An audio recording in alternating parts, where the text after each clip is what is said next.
The moment you start explaining yourself, you begin losing power. Most people talk because they are afraid of the silence. They fill the air with justifications, hoping to be understood. But power does not seek to be understood. Power seeks to be felt. If you speak too much, you are predictable. And in this world, the predictable are always the first to be exploited. Silence is not an absence. It is a weapon. Consider the court of Louis XIV, the Sun King of France. His ministers and courtiers would spend weeks preparing elaborate arguments to present to him. They would debate in the halls, stressing over every detail of their petitions. When they finally stood before the king, they would pour out their souls, speaking for hours. They expected a debate. They expected feedback. They expected a reaction. Louis would sit there, perfectly still, his eyes fixed on them like a hawk. He would wait until the very last word echoed in the chamber. Then he would utter 3 words, "I shall see," and he would walk away. That was it. No explanation, no timeline, no hints of his opinion. This silence was a psychological torture for his subordinates. Because he said nothing, the courtiers began to project their own fears onto his silence. They would return to their rooms and overthink every look he gave them. They would offer more concessions, reveal more secrets, and work harder just to gain a shred of his approval. Louis understood a fundamental law of nature. The person who speaks less has more information than the person who speaks more. By saying nothing, he maintained total control over the atmosphere of his court. He did not have to argue to be the king. His silence did the work for him. In the presence of a silent man, people feel an overwhelming urge to talk. They want to fill the void.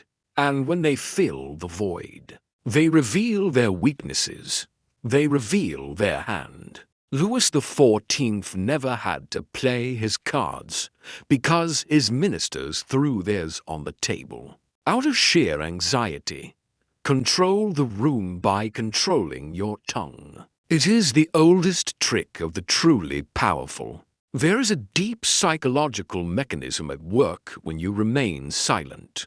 Human beings are biologically wired to seek social feedback. When we speak and receive no response, our brain interprets it as a threat or a puzzle. This creates a vacuum, and nature abhors a vacuum. When you stop talking, the other person's brain begins to race. They start to wonder what you are thinking. Are you judging them? Are you unimpressed? Are you planning your next move? Because they don't know. They begin to guess. And when people guess, they project their own insecurities into the conversation. They will say things like, "Does that make sense?" Or "I only say that because." They are trying to gain your validation. By withholding it, you become the high-status figure in the interaction. Information is a form of currency. Every time you speak, you are spending that currency. Every time you listen, you are collecting it. Most people are bankrupt. They spend everything they have the moment they feel a slight social pressure. They give away their plans, their fears, and their opinions for free. They think they are being authentic. In reality, they are being vulnerable in the worst way possible. True power lies in the ability to keep your internal world a secret. When you are silent, you are a black box.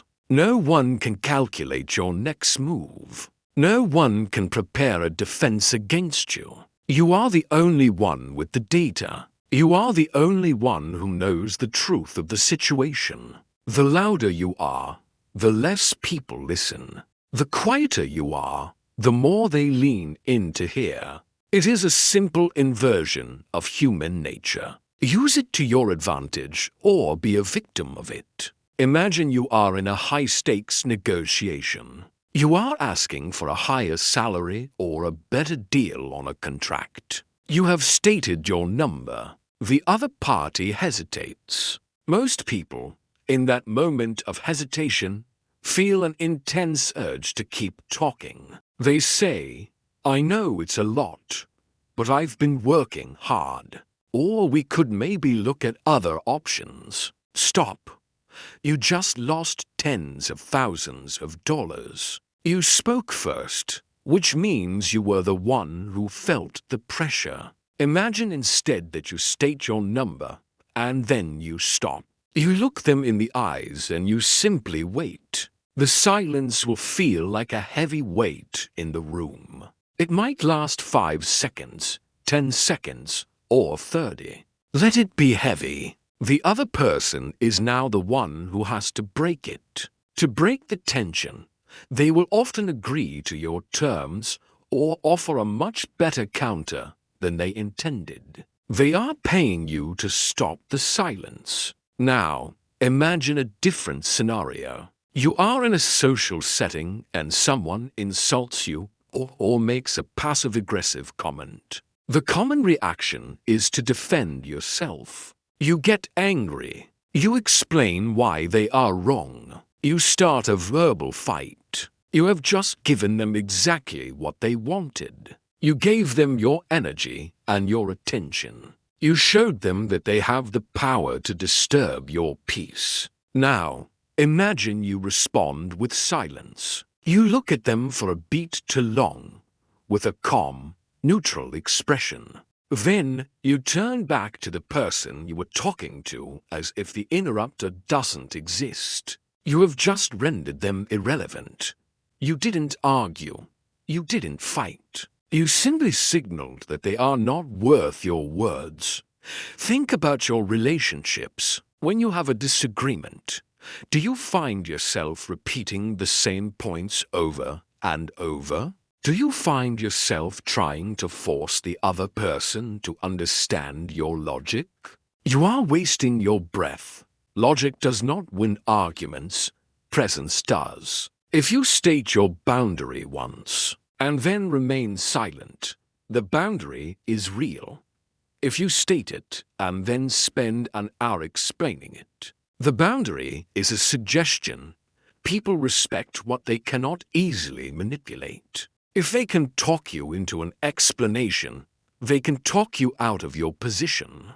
Silence is the wall they cannot climb. In every conversation, there is a subtextual battle for who is chasing whom. The person talking the most is usually the one chasing. The person listening is the one being chased. Do not be the one running after others for their attention. Stand still. Let them come to you. In the professional world, the silent observer is the one who eventually leads. While others are busy competing for the spotlight, the silent observer is mapping the room. They are noticing who is allied with whom. They are seeing who is insecure and who is competent. They are gathering the leverage they will need later. When the silent person finally does speak, their words have the weight of an anchor.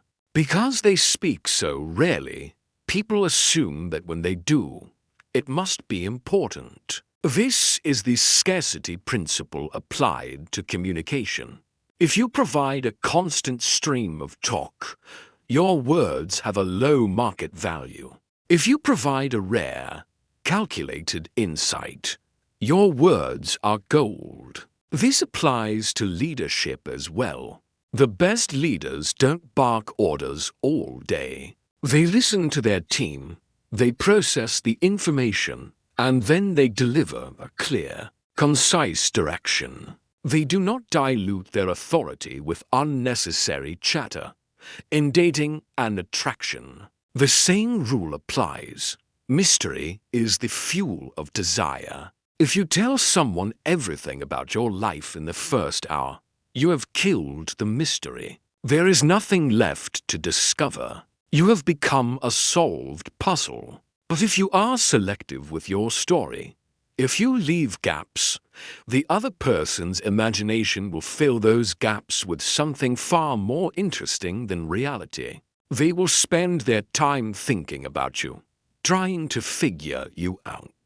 This is how you build obsession.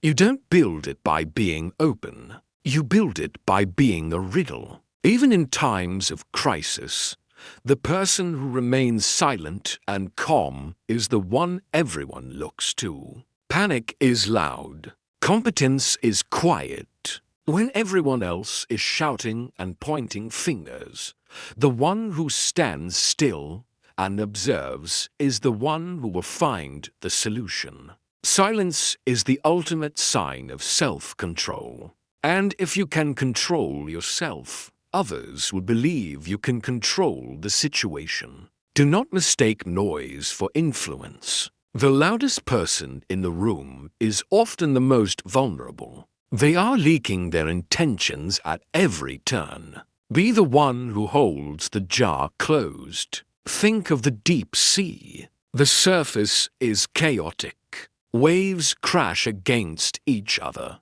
Foam is tossed by the wind. It is loud. It is restless.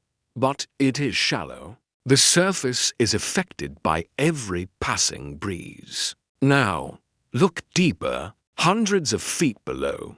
There is total stillness. There is no sound.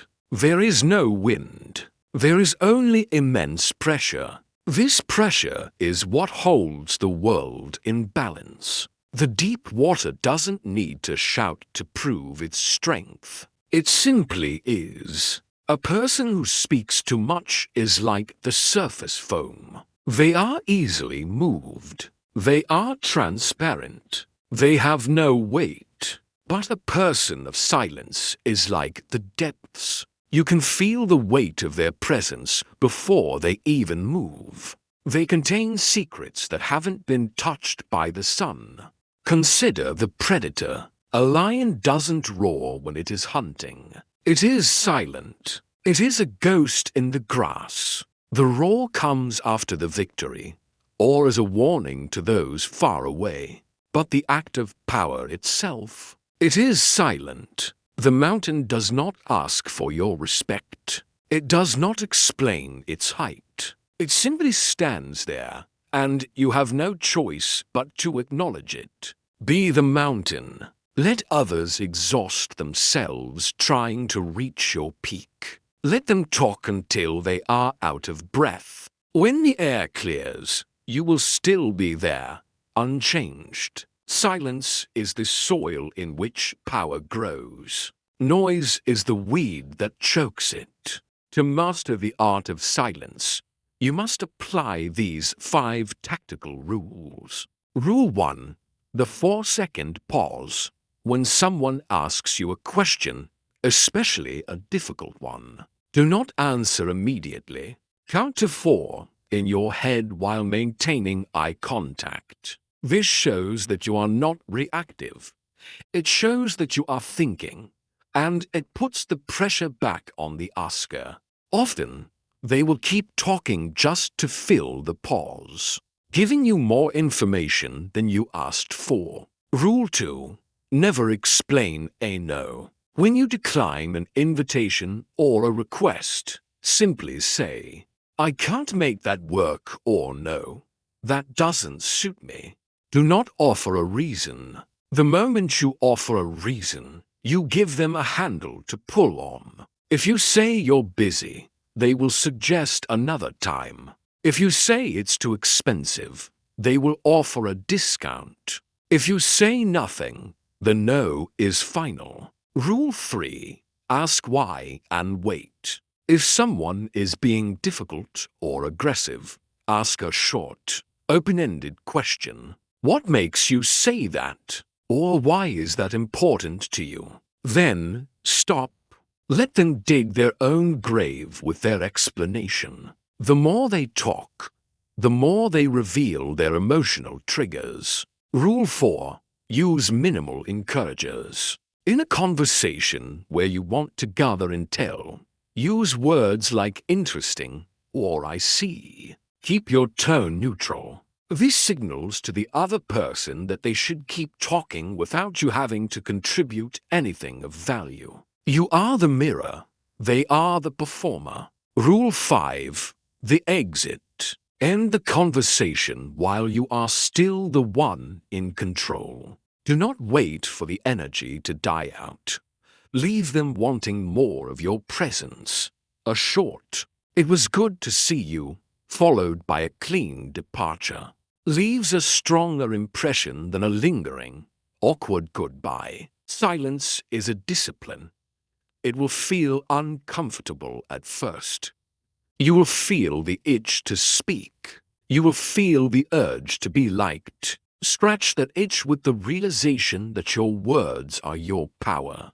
Every word you save is an ounce of strength you keep for yourself. You are no longer the person who needs to be heard. You are the person who sees. From this moment on, you will view every conversation as a strategic map. You are the observer, the one who sits at the edge of the light, watching the shadows. You don't speak to hear your own voice. You speak to move the pieces on the board. When you walk into a room, you don't feel the need to introduce yourself to everyone. You let your presence do the work. You are comfortable in the quiet. While others are sweating and stuttering to fill the air, you are breathing deeply. You are the calm center of the storm. This is not about being shy. This is not about being cold. It is about being deliberate.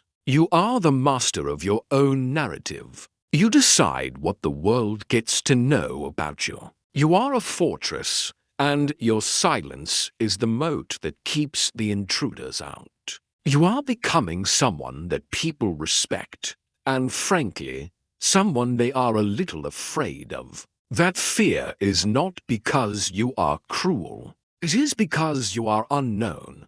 And the unknown is the only thing that humans truly respect. The world is loud. It is full of people begging for a moment of attention. They scream, they post, they argue, and they vanish. But you are different. You have discovered the secret that kings and predators have known for millennia. Silence is the ultimate leverage. It is the shield that protects your plans and the sword that strikes when least expected. Next time you feel the urge to explain yourself, don't. Next time you want to fill an awkward gap, don't. Watch what happens to the power in the room. You will see it flow toward you like a tide. The less you say, the more your words will matter. The moment you speak too much, you lose power. But in the silence, you are untouchable. Observe, listen, act, stay strategic. This is Nicolo.